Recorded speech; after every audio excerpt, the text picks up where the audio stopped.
burnt peanut butter toast on occasion. You do?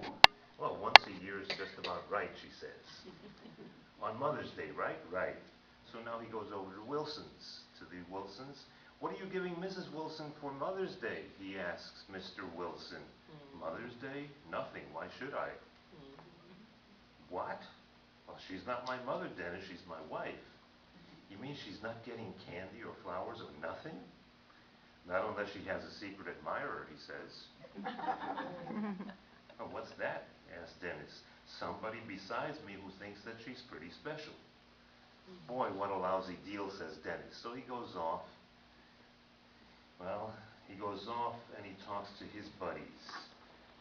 And he talks to, what's her name again? Margaret? And that other little guy. For once you're right, Dennis. She mothers us all. Yeah. And she bakes us cookies, too. So they come with flowers that they probably picked right from outside her house there.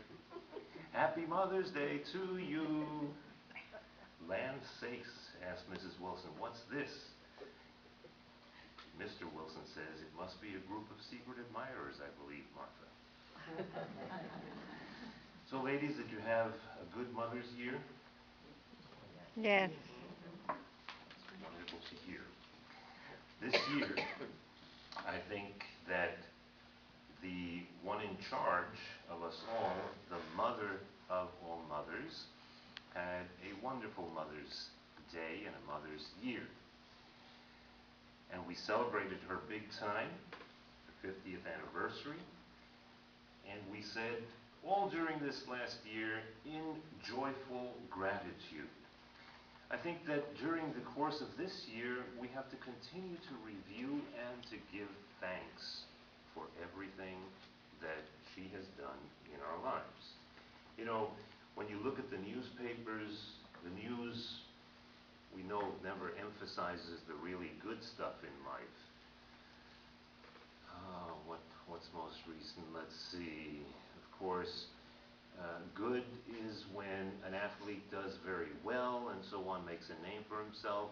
And then good for the press is when that athlete makes big blunders. And so for weeks on end, we had the Tiger Woods story to deal with.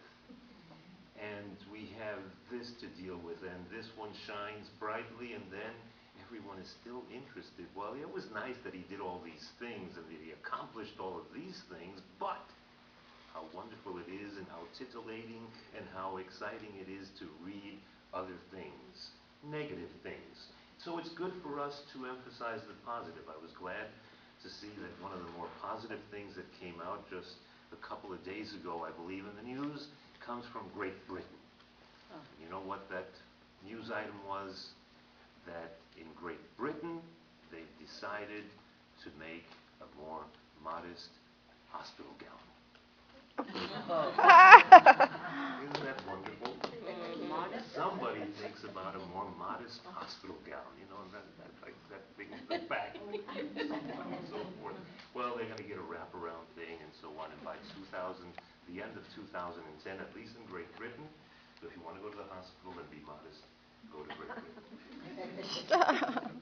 You know, it's good to go through our days and through our own personal history and in our relationship with the Blessed Mother to really rejoice and give thanks time and again. I think of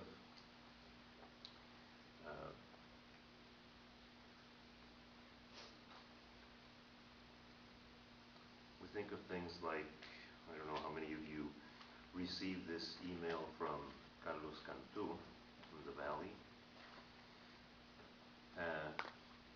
He wrote and shared that experience that he had.